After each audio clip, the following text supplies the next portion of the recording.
So here we are at the 1 week mark. I'll start just showing off where things are. We've got the front, which is definitely scabbing and starting to come off just a little. Still feels like a weird numb sandpaper. We've got the side, let me line that up. To the side. Hopefully that worked. And then, see if I can do this. There's the back. And yeah, so still feeling good about things. Did the hair wash in the shower this morning.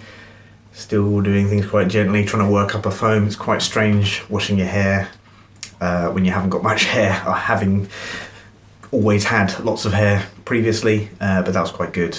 I think bits of stuff are washing off, so that feels positive. Something I've been thinking about is the fact that the bits at the front here, which are scabby and dark at the moment and kind of give a monk-like look if I'm wearing headphones on calls at work, got that ring. Of course, that will become light, not just as light as this hair initially, but then this will fall off, so I will look much balder. So I'm interested to see how that makes me feel, but at the moment, not particularly bothered. Terrible night's sleep, probably because it's so bloody hot at the moment, and yeah, I was waking up every couple of hours to take painkillers. The painkillers, when I take them, are doing a good job still, and again, it's kind of a general head pain, a bit of pain around the back. It is a bit sore and sensitive here when I'm lying on a pillow or touching it throughout the day, which I shouldn't. Still, when I rub the back, I get little bits of scab. Obviously that won't last much longer because once the scabs are gone, they're gone. But everything is good. Thanks for asking, appreciate it.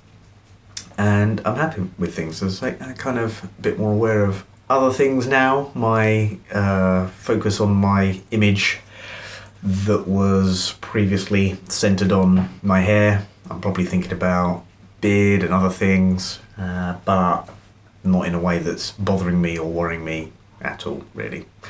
I tried the hat on. Oh, should I get it? Yeah, I'll get it. Still looks pretty good for me. I mean, yeah, a little bit fishing hat, but if it's looking fluffy or patchy, I think I'll get away with it. Yeah, because I watched some time lapse of some other people on YouTube, far more content creator-y. Not what I'm going for. And some of those time lapses showed fluff for like 8, 9, 10 months. In that case though, there was longer hair behind, and I think perhaps I'll fare a little better since it'll all be growing at the same time, like this, like a spherical afro, that's all I can imagine. But yeah, I don't know how it would have gone if I'd kept my centre island of relatively long but still medium length hair.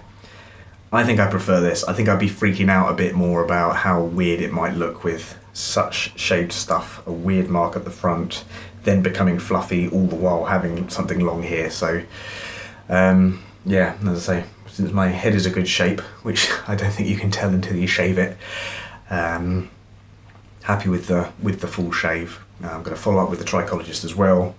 This morning, for the first time since it's been 7 days, I can use topical treatments again.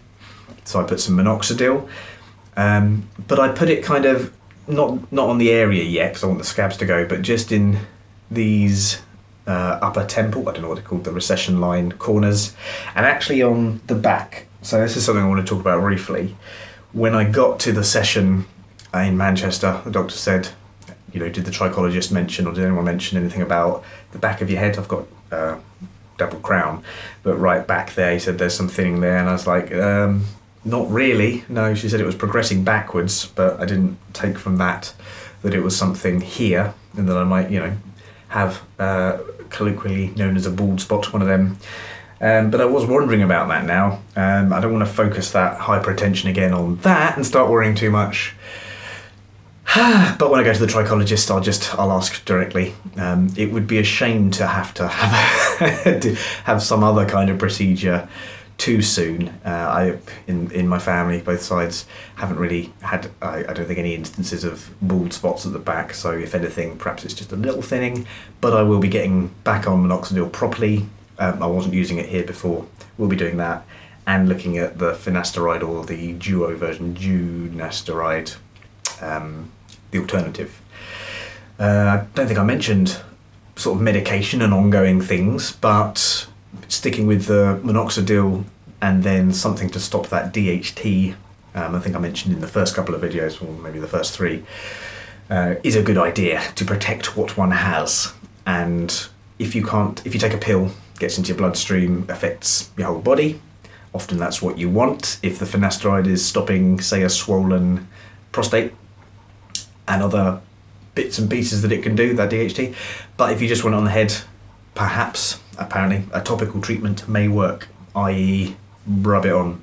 And the company that did the genetic test also formulate sort of bespoke foams and medications to apply. So they will be able to do something that is a minoxidil plus whatever I want, finasteride or duo, I should learn what that word is, the other one, in one treatment, in one medication that I can apply. It'd be nice to have something in place like that and then just forget about it.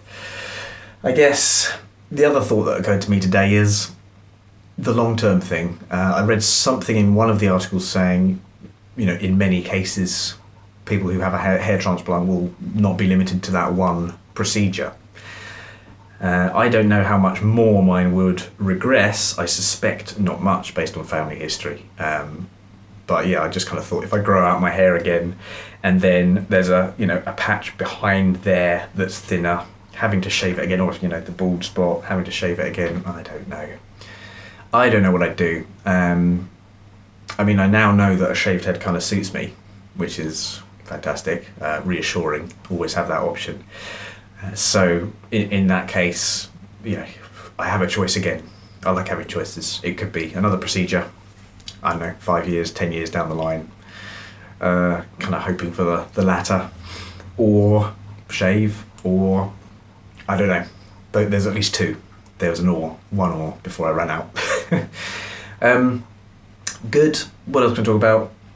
When I have the trichology appointment, I'll do another video. Got a message, could be important. We'll see. This is the 1 week. I don't know if I need to keep up the daily part now, but I did want to document that first week. I may switch to...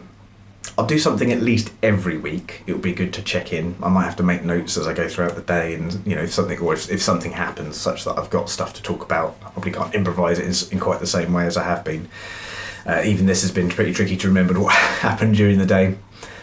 Or, ad hoc, when something happens, I'll just decide to record a video. That'll probably happen anyway, especially if it's something really relevant, big, interesting. Hopefully over the next week, we should see Scabs coming off. 7 to 10 again, 7 to 12. So, over the next week, we'll see what happens. I'll do an update when I've gone to the gym to see how that was, how it felt. I guess I'm quite pleased that the library of videos I've put together have been about different things. I've managed to come up with an interesting title that people might be searching on and interested in: sleeping, pain, treatment, recovery, leading up to it, panic, leading into it, things like that. So if there's another aspect I can think of, then I will do that. Cool. I think that's it for today. Thanks for watching. I appreciate it. And I appreciate, being able to talk to the camera, and the thought that someone's looking at it at least makes me feel it's worthwhile talking. So, yes. Bye for now.